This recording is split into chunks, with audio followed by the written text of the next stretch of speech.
este caso en la economía internacional. Vivimos esta semana un lunes, un comienzo de semana negro, absolutamente negro, con una caída en la cotización del petróleo, del crudo, realmente pocas veces vista. Eso pasó el lunes, parece que había pasado hace 1000 años. Parece que pasaron muchas cosas, porque de verdad pasaron muchas cosas en esta semana, pero fue tan solo una semana. Estamos hablando de una caída que no se registraba desde el año 1991 en el contexto de la Guerra del Golfo. Y muchísimas implicancias para economías emergentes como la nuestra. Estamos con Diego Martínez Bursaco, economista, ha estado con nosotros en muchas ocasiones, pero ahora ayúdanos a vislumbrar si vimos lo peor de lo que puede llegar a pasar con el impacto del coronavirus. ¿Cuál puede ser el efecto para la Argentina? Estamos viendo niveles de riesgo país realmente alarmantes. ¿Cuál es la situación ahora y qué puede venir? Bueno, ojalá pudiera adivinarlo, ¿no? Digamos, a ver, todo lo que contaste, Carolina, antes, efectivamente ha sido histórico, porque a esa caída del petróleo que mencionabas recién, se le suma que el día de ayer jueves, las bolsas en Estados Unidos cayeron casi 10%, que fue la peor baja de aquel lunes de 1987, que se conoce como el crash bursátil, digamos, ¿no? Que está en la historia financiera mundial. Y bueno, y evidentemente lo que trabajamos en esto, siempre yo digo lo mismo, ¿no? Que los mercados financieros se anticipan a los impactos de la economía real, ¿sí? Y evidentemente cuando los inversores salen de las acciones, venden las acciones de todas las compañías del mundo, es que están avisorando menos ventas y menos negocios para esas empresas, y en lo que nos está diciendo es que estamos a las puertas de una recesión global, con todo lo que ello indica. Bueno, y evidentemente para determinar si esto ya pasó lo peor o no en términos financieros, lo que tenemos que ver es cómo es la dinámica de el coronavirus, no solamente en el mundo desarrollado, sino en la principal economía del mundo, que es Estados Unidos, ¿no?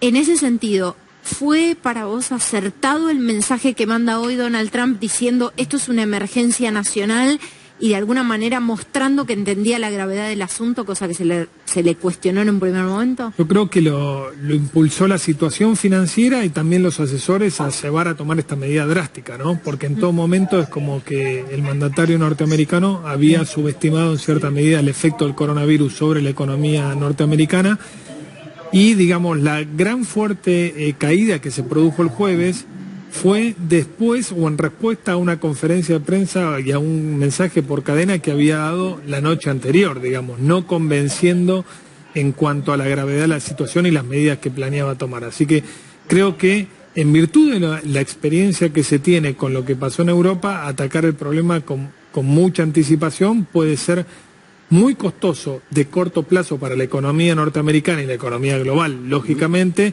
pero mucho más saludable para mediano y largo plazo, ¿no? Hoy uno de los funcionarios importantes del gobierno me decía que esto podía generar, de la situación del coronavirus, una caída del PBI de nuestro país de 2 puntos. ¿Qué significa?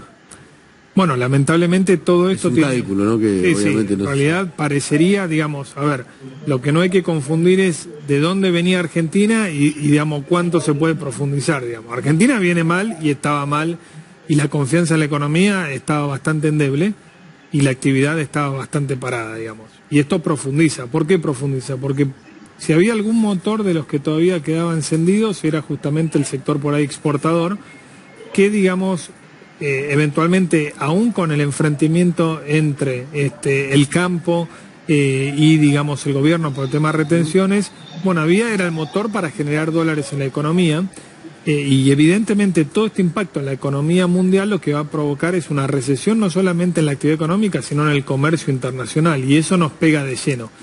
Además, estamos viendo, también en respuesta a todo este caldo de cultivo, es depreciación de las monedas de la región.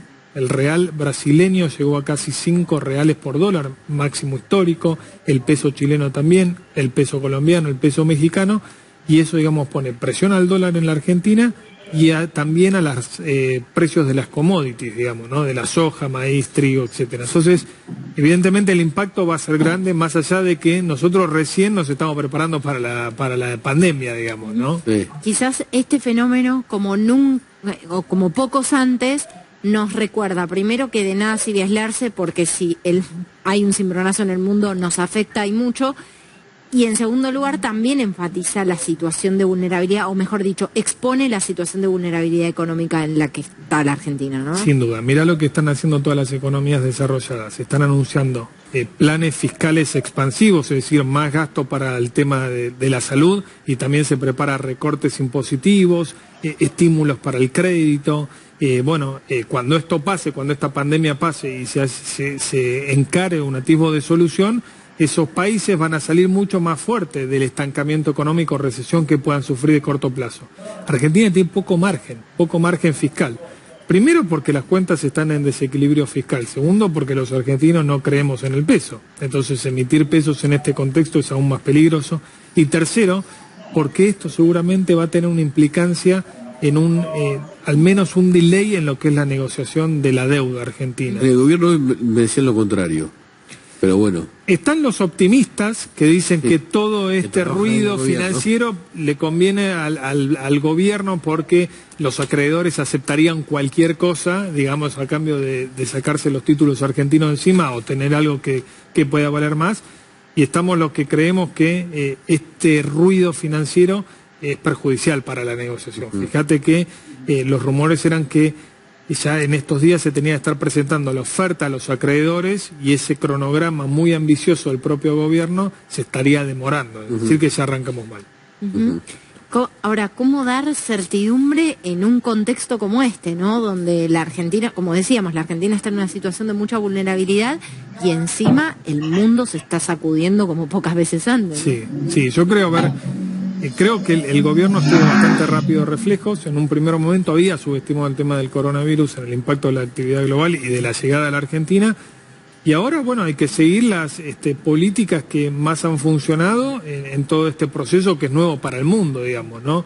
Quizás un aislamiento, quizás estos 15 días virtual cuarentena de todo el país pueden servir para evitar la propagación del virus y después, va a venir un momento de recomposición de la confianza y toda la actividad comercial, porque vos fíjate, ahora el pánico está, los cines venden las butacas intercaladas, 50%, la gente no va al restaurante, el fútbol, eso es todo, digamos, un daño colateral adicional del que ya tenía la economía argentina. Sí, sumado, y vuelvo al problema vos hablabas y repetís una y otra vez la palabra confianza, al problema del rumbo, ¿no? Y del plan económico delimitado. Hay actores fundamentales, sobre todo para el ingreso de dólares a la economía, que necesitan algunas reglas de juego claras, como el sector de la energía, por ejemplo, que además va a sufrir y sufre muchísimo por lo que acaba de pasar, que no veía o no vislumbraba un plan económico si el rumbo preciso, ¿no? Si el rumbo estaba poco claro, ahora está aún más poco claro. Pero volvamos a la joya de la abuela Vaca Muerta, por ejemplo. Sí, aquel gran reservorio de gas y petróleo no convencional que tenemos en el sur, que realmente tiene una potencialidad importante. El gran problema es que con los precios del petróleo de hoy no es rentable. Pobre abuela. Sí, pobre abuela, o la vaca está más muerta que nunca en este momento y necesitará, digamos, rever todo un esquema de subsidios, rever reglas de juego claras y también certidumbre a nivel mundial, porque de vuelta, a nivel de precio de $30 el barril no es rentable producir, ¿sí? Y ahí tenemos un problema. Muchísimas gracias, Diego. Gracias, Martínez Bursaco. Vamos a una pausa y más novedades. Así es, y enseguida vienen las cosas y las palabras, Qué como lindo. todos los viernes. Ahí está la profe Góngora preparándose, quédense, hay más.